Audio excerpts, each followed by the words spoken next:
આજે આપણે ધોરણ 9 વિષય ગણિત ચેપ્ટર નંબર 2 બહુપદીઓ એમાં ઉદાહરણ નંબર 16 જોવાનું છે કે જેની રકમ છે અવયવ પાડો 4x વર્ગ વત્તા y વર્ગ વત્તા z વર્ગ ઓછા 4xy ઓછા 2yz વત્તા 4xz। એટલે આપણને એટલી ખબર પડી ગઈ કે આ જે છે ને નિત્યસમનો જવાબ છે। શું છે? નિત્યસમનો જવાબ। આપણે જે નિત્યસમો જોયા હતા, સૂત્રો જોયા હતા, એમાં એક સૂત્ર એવું છે કે એનો આ જવાબ આપેલો છે। એટલે કે આપણે છે ને અહીંથી ઊંધો દાખલો ગણવાનો। શું કરવાનું? ઊંધો। કઈ રીતે ઊંધો દાખલો ગણવાનો?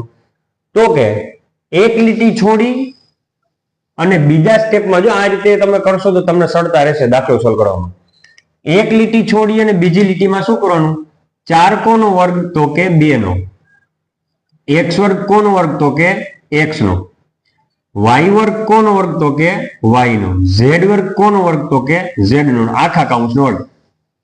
હવે વચ્ચે નિશાનીની આપણે જગ્યા ખાલી રાખીનું કારણ છે કે ક્યાંક જો અહીંયા માઇનસ છે, અહીંયા માઇનસ છે, પ્લસ છે, એટલે કોઈક જે એવી વસ્તુ જે છે ચલ પદ કે જે માઇનસમાં આવશે। હવે એ ગોતવું હોય કે કયું પદ માઇનસમાં છે તો શું કરવાનું ખબર? પ્લસ વાળું ગોતી લો। પ્લસ વાળું કોણ છે તો કે x અને z। x છે એ પ્લસ છે, z છે એ પ્લસ છે, તો કયું સ્ટેપ માઇનસ છે તો કે y। તો અહીં શું કરી નાખવાનું? y, અને અહીં આવશે પ્લસ। ફરીથી જો x અને z પ્લસ છે, x પણ પ્લસ, z પણ પ્લસ, તો માઇનસમાં કોણ આવશે તો કે y। તો y છે એ માઇનસમાં કરી નાખવાનું, બાકીનું x વાળું પ્લસ, z વાળું હોય પ્લસ, આખા કૌંસનો વર્ગ। હવે શું કરવાનું જોવું તો કે ઊંધો દાખલો કોનો? ઊંધો દાખલો પહેલા પદનો વર્ગ એટલે કે 2x નો વર્ગ વત્તા બીજા પદનો વર્ગ, બીજું પદ છે માઇનસ y એનો વર્ગ વત્તા ત્રીજા પદનો વર્ગ, ત્રીજું પદ છે z ને એનો વર્ગ વત્તા અહીં જો પહેલા પદનો વર્ગ, બીજા પદનો વર્ગ, ત્રીજા પદનો વર્ગ।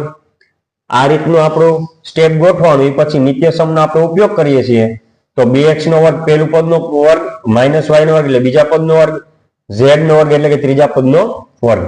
હવે 2 ગુણ્યા પહેલું બીજું, 2 ગુણ્યા પહેલું અને બીજું, પહેલું પદ છે 2x અને બીજું પદ છે માઇનસ y, 2x અને માઇનસ y વત્તા 2 ગુણ્યા બીજું ત્રીજું, 2 ગુણ્યા બીજું પદ છે માઇનસ y, 2 ગુણ્યા માઇનસ y અને ત્રીજું પદ છે z વત્તા 2 ગુણ્યા ત્રીજું પહેલું, ત્રીજું પદ છે z અને પહેલું પદ છે 2x। જો નિત્યસમના ઉપયોગ દ્વારા 2 ગુણ્યા પહેલું બીજું, 2 ગુણ્યા બીજું ત્રીજું, 2 ગુણ્યા ત્રીજું પહેલું, બધામાં પ્લસ પ્લસ અને પ્લસ। ફરીથી પહેલા પદનો વર્ગ 2x નો વર્ગ વત્તા બીજા પદનો વર્ગ ઓછા y નો વર્ગ વત્તા ત્રીજા પદનો વર્ગ z નો વર્ગ વત્તા 2 ગુણ્યા પહેલું બીજું 2x અને માઇનસ y વત્તા 2 ગુણ્યા બીજું ત્રીજું માઇનસ y z વત્તા 2 ગુણ્યા ત્રીજું પહેલું એટલે કે z 2x, 2 ગુણ્યા z ગુણ્યા 2x। ચાલો હવે ચેક કરી લો કે આપણે ગોઠવણી જે કરી બરોબર છે કે નહીં। તો જો 2 નો વર્ગ 4, x નો વર્ગ x વર્ગ વત્તા y નો વર્ગ y ઓછાની નિશાની અને વર્ગ મીન્સ કે ઓછાની નિશાની બેકી ઘાત, જવાબ કેમ આવશે? પ્લસમાં। z નો વર્ગ z વર્ગ, હવે જો 2 2 4, 4 ગુણ્યા xy થયા અને વત્તે વત્તે વત્તા વત્તે ઓછે ઓછા, 2 ગુણ્યા y ગુણ્યા z એટલે 2yz વત્તે ઓછે ઓછા, ઓછે વત્તે ઓછા, ગોઠવાતું જાય છે ને। જો પછી આ z છે 2 ન કરી નાખતા, 2 2 4, કારણ કે 4 2 8 પણ z છે 2 2 4 ગુણ્યા x ગુણ્યા z એટલે કે xz। એટલે કે મેં ઊંધો દાખલો ગણ્યો ને તો પાછી આપણને રકમ મળી ગઈ। જો એટલે કે આપણા એક પણ સ્ટેપમાં ભૂલ છે નહીં, એટલે કે આ જે છે ને એ આપણો ફાઇનલ જવાબ થાય। અથવા બીજી કઈ રીતે લખી શકીએ તો કે આ કૌંસને 2 વાર લખી નાખો, 2x ઓછા y વત્તા z ગુણ્યા 2x ઓછા y વત્તા z, આ જવાબ। કારણ કે જો 5 નો વર્ગ હોય તો આપણે 5 ગુણ્યા 5 લખી શકીએ ને, એટલે આખા કૌંસનો વર્ગ છે તો આ કૌંસને આપણે 2 વાર ગુણાકારમાં લખી શકીએ।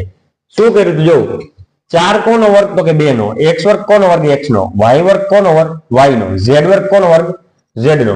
હવે નિશાની આપણે શા માટે બાકી રાખી? કેમ કે જો માઇનસમાં પણ છે જો પ્લસમાં જોત ને બધું તો બધે આપણે પ્લસ મૂકી દે.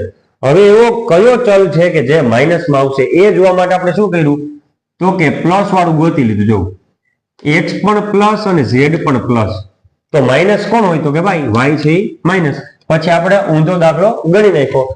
આ જે છે નિત્યસમના ઉપયોગ થી આપણે ઊંધો દાખલો ગણ્યો અને આપણે વચ્ચેનું સ્ટેપ જે કોરું રાખ્યું હતું બાકી રાખ્યું હતું એ આપણે મળી ગયું. તો ઉદાહરણ નંબર 16 આપણે અહીંયા પૂરું કરીએ છીએ.